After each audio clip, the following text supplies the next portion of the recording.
Salut les magiciens, ici Totoro et bienvenue dans cette troisième ronde du championnat régional de Haute-Normandie dans laquelle on va voir s'affronter Satya contre Vohar.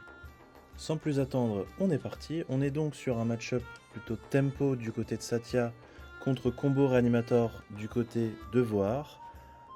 On a pu le voir dans la deck tech vidéo avec Chandra que en général tempo est plutôt favorisé par rapport à contrôle, donc au global. Dans le cas particulier de combo réanimator, on va voir si ça s'avère être le cas également. Satya, au niveau de la construction de son deck, c'est plutôt un deck qui va chercher à abuser des arrivées en jeu fortes de ses permanents, donc principalement des créatures, qu'elle va pouvoir dupliquer en rentrant en phase d'attaque avec son général. Il y a des petites synergies ça et là avec les énergies. Maintenant, c'est pas exactement ce qui est le plus pertinent. Il me semble que Red, donc dans sa version, joue ce qui s'apparente un peu plus à un Aragorn, légèrement plus proactif, donc pas mal de contres, d'interactions, et quand même pas mal de créatures avec des ETB fortes, que vous pourrez voir au fur et à mesure de ce BO. De son côté, Basto, il me semble, joue une liste classique de Vohar, donc avec beaucoup de sorts de réanimation, des sorts qui permettent de piocher, défausser des cartes, qui viennent en complément de son général, et beaucoup de grosses créatures à réanimer pour justement abuser également de leurs effets d'arrivée en jeu, de mettre en jeu rapidement des créatures qui ont des mana value assez élevés. C'est là où se développe, on va dire, le côté unfair de Reanimator, qui est présent dans une écrasante majorité des formats, principalement les formats Eternal quand même.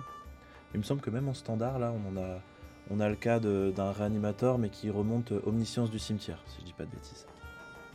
Donc pendant les premiers tours, globalement, ça va un petit peu se regarder.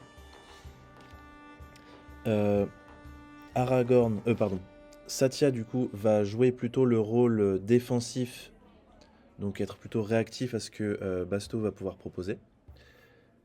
Tandis que lui, de son côté, le joueur de Vohar, va chercher à mettre en avant son plan de jeu et essayer de proposer un big turn, donc où il va proposer principalement, c'est souvent comme ça que ça se passe, un sort de défausse pour aller regarder la main adverse, pour vérifier s'il y a des interactions et s'il peut partir en combo ou pas, et un sort de réanimation pour essayer de réanimer. Alors il me semble qu'il y a la combo avec Hoarding Broodlord, donc je vous la détaillerai si jamais ça arrive. Grosso modo, ça tue à Storm à la fin, donc avec Tendrils of Agony qui inflige 2 à chaque adversaire, enfin 2 aux joueurs ciblés, en gagne 2 pour chaque sort qui a été lancé ce tour-ci.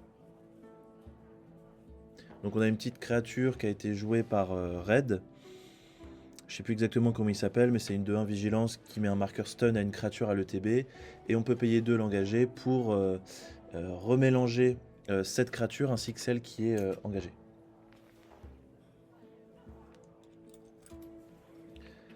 Lively Dirge, ça c'est un sort un peu comme un sort modal qui a le bon goût de pouvoir aller tutoriser. En fait c'est un untomb un peu surpayé, on va dire, mais qui permet dans certains spots de remonter jusqu'à 4 de valeur de mana totale sur 2 créatures max depuis le cimetière.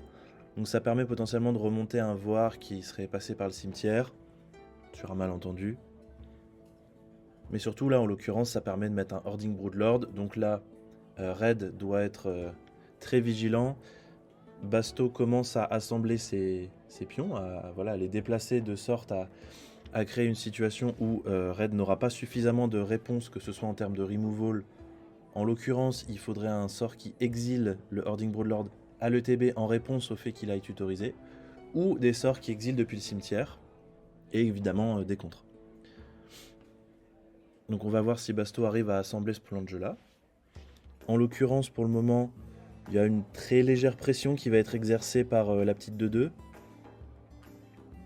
qui va coller 2 par tour avec la vigilance. Je pense pas que ça aurait été pertinent de remélanger le Vohar adverse. Ça aurait coûté un total de 4 mana pour au final que Vohar soit relancé pour 4 également au tour suivant. Puisqu'au lieu d'être mélangé, on a le droit de le remettre en command zone étant donné qu'il quitte, il change de zone, peu importe la zone, on a le droit de le remettre en command zone quand c'est notre général. Donc, quatrième tour des deux côtés. On voit effectivement que Ronan, donc Red, avance ses pions également. Il a sa cloque qui est certes lente puisque ce n'est que 2 points, mais au moins il continue d'exercer la pression. C'est exactement le plan de jeu qu'il souhaite dérouler et il reste avec beaucoup de mana up, beaucoup de cartes en main. On voit qu'il a fait un petit Preordain, un petit Lorien Revealed pour aller fixer ses manas et s'assurer de lander à tous les tours, et donc dérouler son plan de jeu. Donc les deux joueurs sont proactifs dans le plan de jeu qu'ils ont choisi. A priori c'est en fin de tour. D'ailleurs c'est rigolo de voir des énergies Pokémon utilisées pour les énergies MTG. C'est bien, Magic c'est avant tout l'assemblée, donc ça fonctionne avec les joueurs, mais ça fonctionne aussi entre TCG, donc c'est chouette. Il a utilisé 2 énergies donc pour détruire le Voar adverse, il en reste une dans sa réserve d'énergie, je ne sais plus exactement comment on dit. On verra, ça peut s'avérer pertinent, ça va très probablement même s'avérer pertinent, étant donné que Satya crée dans tous les cas une copie d'une autre créature, non jeton, et pas non légendaire comme je me trompais auparavant. Mais par contre, ce jeton il ne pourra être gardé, il me semble que c'est à la fin du combat, que si on paye un équivalent d'énergie par rapport à la valeur de mana de la créature qui a été copiée. Pour 4 mana, a priori, on relance Voar du côté de Basto, qui se prend une Subtlety, donc ça fonctionne extrêmement bien pour Red. Il applique pression plus disruption, donc il vient déranger le plan de jeu adverse. En l'occurrence là, il ne va pas faire un contre strict, mais par contre, soit Bastou décide de laisser son commandant en command zone, et donc c'est un contre strict pour Subtlety, soit il la remet au-dessus de sa bibliothèque, mais du coup ça lui annule sa prochaine draw. Il est assez peu probable qu'il la mette en dessous, parce que ça veut dire qu'il ne pourrait plus avoir accès à son général. Nota bene, Subtlety ne contre pas le sort. C'est-à-dire que sous Mistridge Village, donc on va avoir de plus en plus le cas, Subtlety passe à travers la capacité incontrable que donne le Mistridge Village, car, comme j'ai pu le dire, Subtlety ça renvoie le sort depuis la pile, soit au-dessus, soit en dessous, soit en command zone si c'est un commandant, mais ça n'est pas indiqué comme par exemple Remand par rapport à Reprieve. Donc Remand c'est marqué contrer le sort, et s'il a été contré de cette façon, il est renvoyé dans la main à la place d'être mis au cimetière. Là où par exemple Reprieve, c'est depuis la pile, on renvoie le sort dans la main.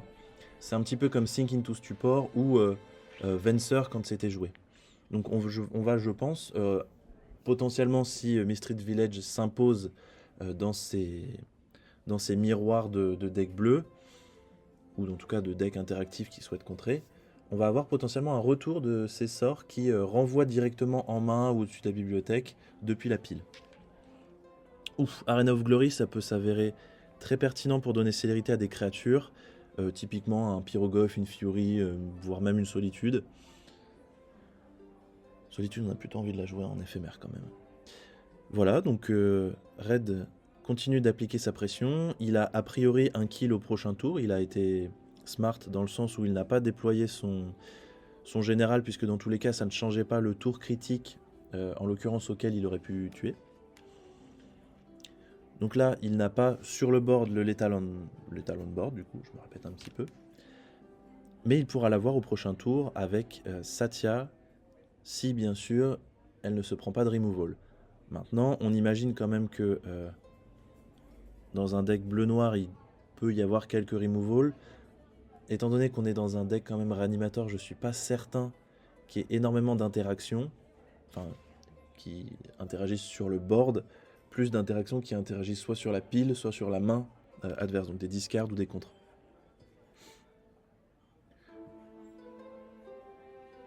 Ah, intéressant. On a à la fin du tour de Basto un Hullbreacher qui est flashé pour venir infliger potentiellement les 8 points qui seraient suffisants. Donc là, on force le joueur à se commit, parce que sinon il y a l'étal on board. Il va falloir bouger du côté de Basto, que ce soit un removal ou... Il me semble avoir vu un sort de réanimation en éphémère qui pourrait remonter le Hording Broodlord en éphémère, donc pour potentiellement bloquer, plus faire un removal ou ou un contre potentiel s'il en joue à l'ETB. Donc du dragon qui va faire un DT, donc un Demonic Tutor, chercher la carte de son choix et la mettre en exil face cachée, et il peut la convoquer. Si c'est un petit filou, il peut même éventuellement partir en combo, je sais plus, je sais que c'est le cas dans Thrasios combo de pouvoir partir en éphémère, je suis pas certain que ce soit le cas avec Storm, puisqu'à la fin on a, comment il s'appelle ? Ouais, en gros on a tous les tutors qui passent par Ritual Speed sauf sur le Broodlord. Je réfléchis en même temps, on a Sacrifice qui est un éphémère, on a Soin Half qui est un éphémère. Par contre il me semble que Tenrids of Agony c'est un rituel. Et je ne crois pas que Bastou joue Quicken qui permet de jouer en éphémère un rituel, en plus de faire un petit cantrip. Ouais, là ça a l'air d'être un peu la sauce pour Basto. Il a tenté de réanimer son gros dragon. Trigger de TB on stack, on a un Brazen Borrower, enfin Petit Theft, qui va permettre de renvoyer le dragon dans la main. Donc c'est la double peine pour Basto qui doit non seulement redéfausser son dragon pour pouvoir le réanimer, mais en plus qui n'a plus son bloquant. Et donc on a potentiellement un létal au point près de la part de Red. Voyons comment Basto va pouvoir s'en sortir. Il a quand même un tutor, donc il peut toujours aller chercher un Fatal Push ou un Removal à 2. Ce serait quand même gros que Red ait encore des contres et des interactions. Bon, après cela dit, son deck en est rempli, donc c'est pas impossible. Voyons ce que Basto va décider de tutoriser.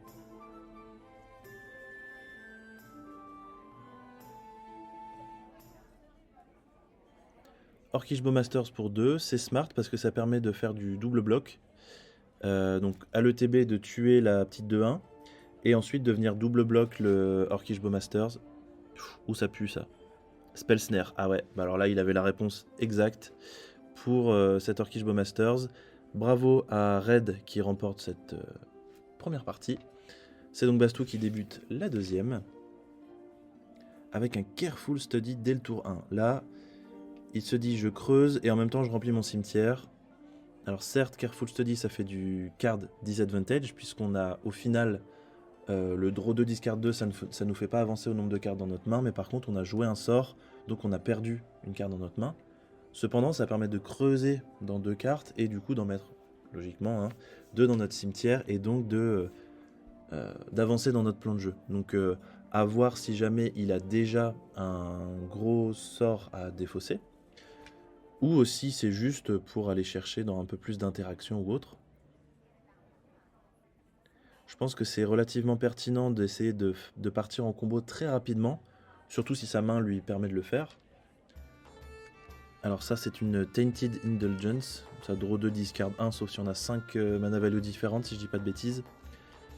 Et il manque une deuxième carte à défausser.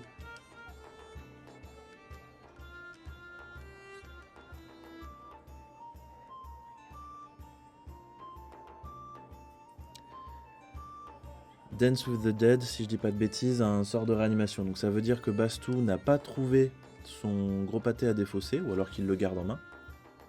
On voit qu'il a une Exhume également. Ocelot Pride, intéressant.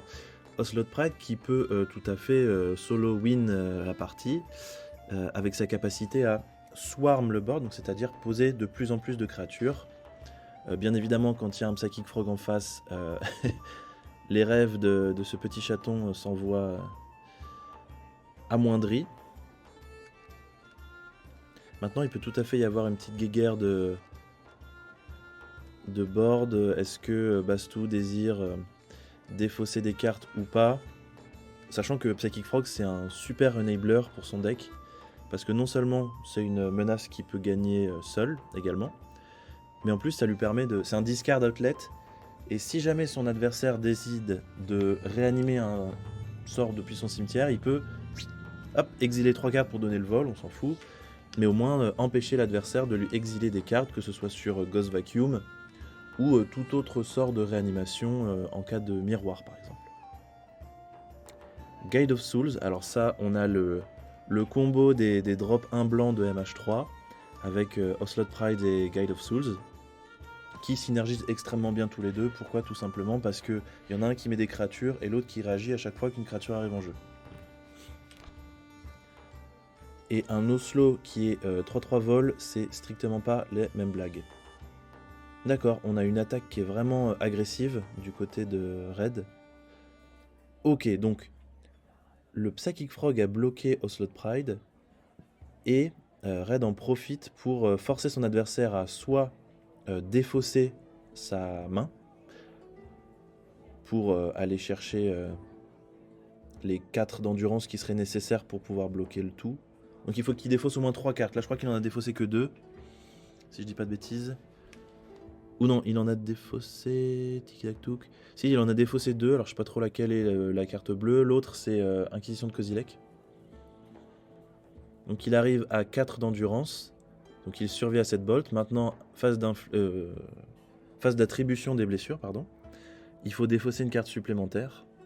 Sinon, le Ocelot Pride va tuer le Psychic Frog sans même mourir. Puisqu'il a l'initiative, cet Ocelot Pride. Parce qu'il n'avait pas assez de mots-clés, ça c'est sûr. Grand moment de réflexion de la part de Basto, savoir s'il se bat ou pas, a priori c'est oui. Maintenant, qu'est-ce qui défausse Unmarked Grave, Untomb pour un permanent non légendaire.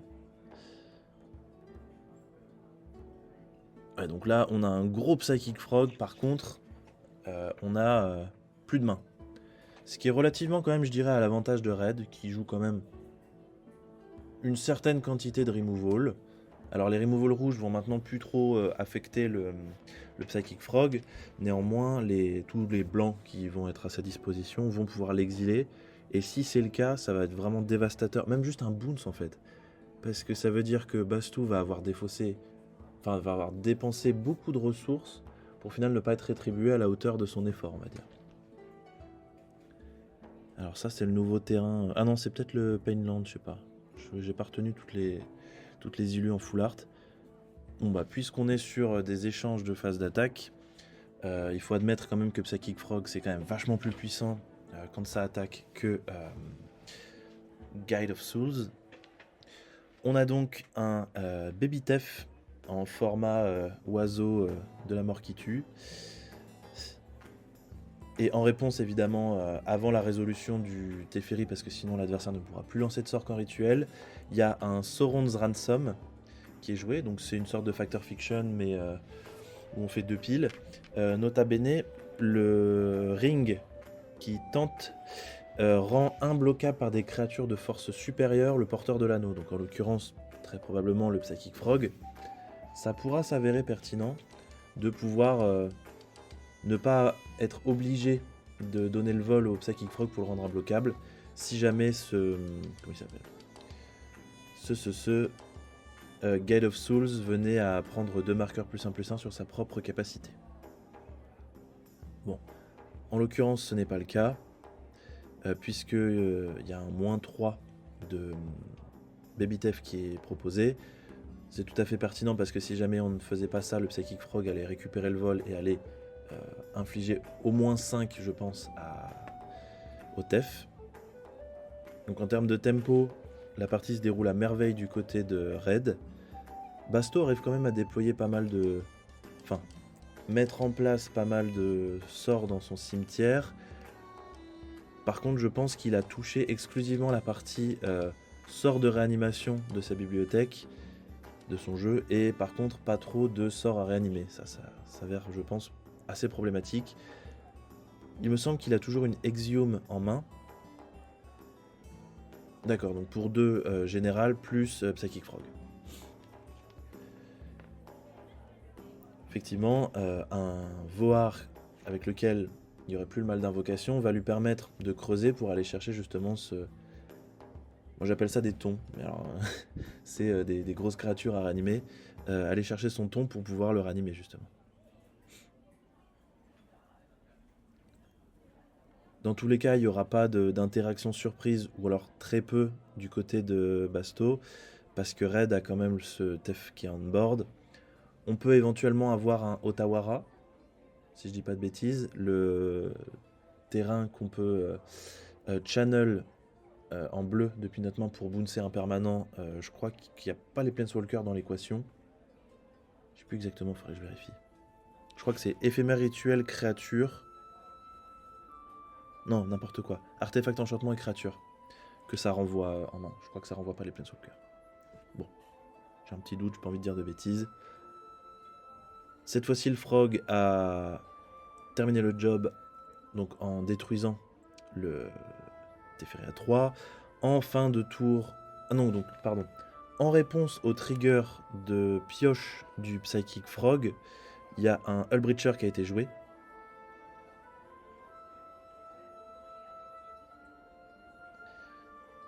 Et donc, étant donné qu'il me semble que c'est un trigger obligatoire, la pioche de Psychic Frog, il va y avoir un trésor qui va être créé du côté du joueur de Satya.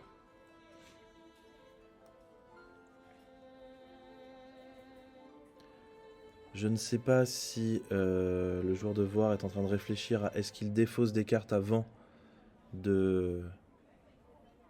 Ah oui, donc il défausse des cartes avant la phase d'attribution des blessures pour pouvoir répondre au trigger de Orki... Oh là là, j'ai du mal. Au trigger de Hullbreacher. On a donc à l'arrivée en jeu un trigger de Guide of Souls qui donne un point de vie et une énergie.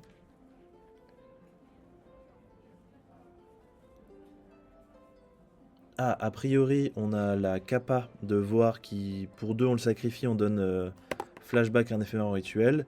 A priori, c'est un sort de réanimation.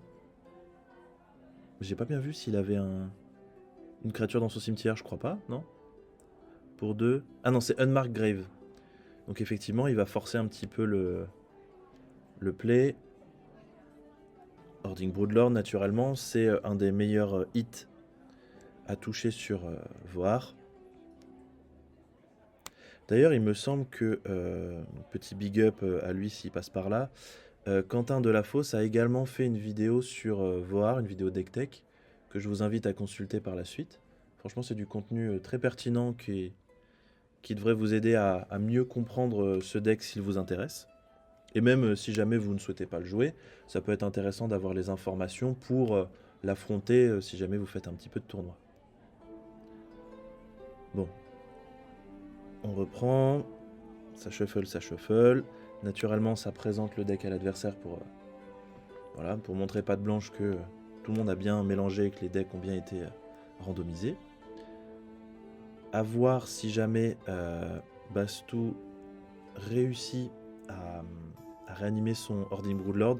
À mon avis, si jamais c'est pas le cas, ça va être vraiment la fin des cacahuètes pour lui. On a donc genre 5 ou 6 mana, quelque chose comme ça, du côté de Rodan. Du joueur de Satya, pardon. À voir si ça s'avère pertinent de se commit et de lancer son général, ou si on peut se permettre de juste proposer de la pression, là, en l'occurrence pour 4. Étant donné que Basto n'a pas énormément de cartes en main, et qu'en plus son frog, si jamais il touche, ça donne des ressources à raid, je pense qu'on peut se permettre d'attaquer avec tout. Ah d'accord, intéressant. On a donc une Vendilion Click qui va être jouée juste après la phase de pioche et juste avant la main phase. Alors c'est un point de règle légèrement tricky, mais il y a un passage de priorité à ce moment-là. Pour avoir le bénéfice de voir toutes les cartes qui sont dans la main de l'adversaire, ainsi que celles qu'il a piochées pour son tour, sans qu'il ait de frame pour pouvoir en jouer l'une d'entre elles qui serait rituelle. Donc Basto peut toujours jouer un removal.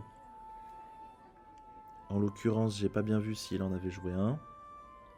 Je crois qu'il a surtout beaucoup de terrain en main. D'accord, donc au final, pour 4, ou pour 6 peut-être même, non pour 4, voir qui est relancé. Pas de phase d'attaque avec le Psychic Frog. En effet, il va pouvoir bloquer potentiellement au vol une click ou cette... comment il s'appelle, Hullbreacher qui lui pose problème. On a également eu une deuxième énergie et un petit point de vie qui ont été gagnés sur le trigger de Guide of Souls. Ouais, et là je pense que c'est le moment où on envoie du pâté. Pour 4, Satya. Je pense pas qu'on va coller 14, mais par contre on va envoyer une grosse phase d'attaque.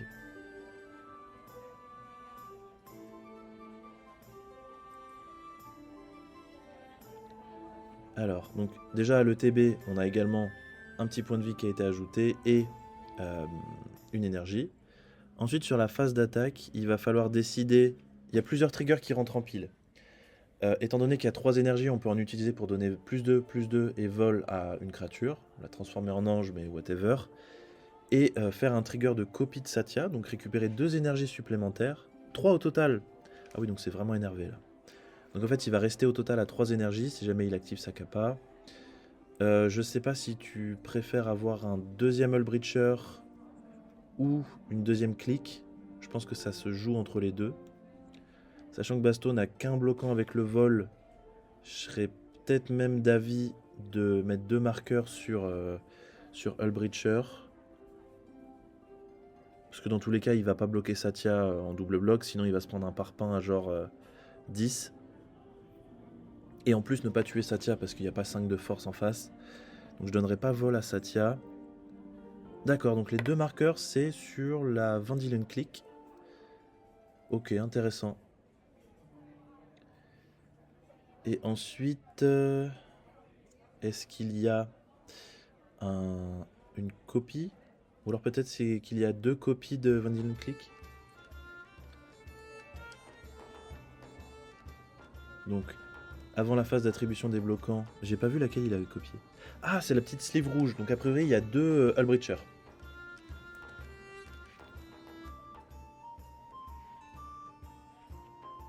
Donc, Psychic Frog va aller toper le vol et infliger un certain nombre de blessures quand même à... Ah, je sais pas si c'était vraiment pertinent de... Ah, c'était pour être certain si jamais il bloquait de trade et pas que le Psychic Frog continue de pouvoir agresser. Bon. Ah, je sais pas si Ronan a ajouté ses énergies de la phase d'attaque de Satya. Peut-être un petit oubli de sa part. Alors, capacité de voir pour donner flashback à un sort de réanimation qui permet d'aller remonter le Hording Broodlord. Soinalf. Oh la vache, Soinalf qui se prend une Daze. Mais alors là, mais Ronan, mais il est blindé aux as, quoi. Bah, bravo à lui, hein, on peut pas dire. Bravo à lui, Free Spells The Gathering a remporté la partie. Bon, après, il a quand même bien joué hein, pour sa défense. Félicitations à Ronan qui remporte ce match. Il me semble que la prochaine ronde, ce sera Fatraxa contre Rograk Tevesh, piloté par Chandra. Donc, merci de m'avoir écouté. C'était Totoru pour l'entre du deck.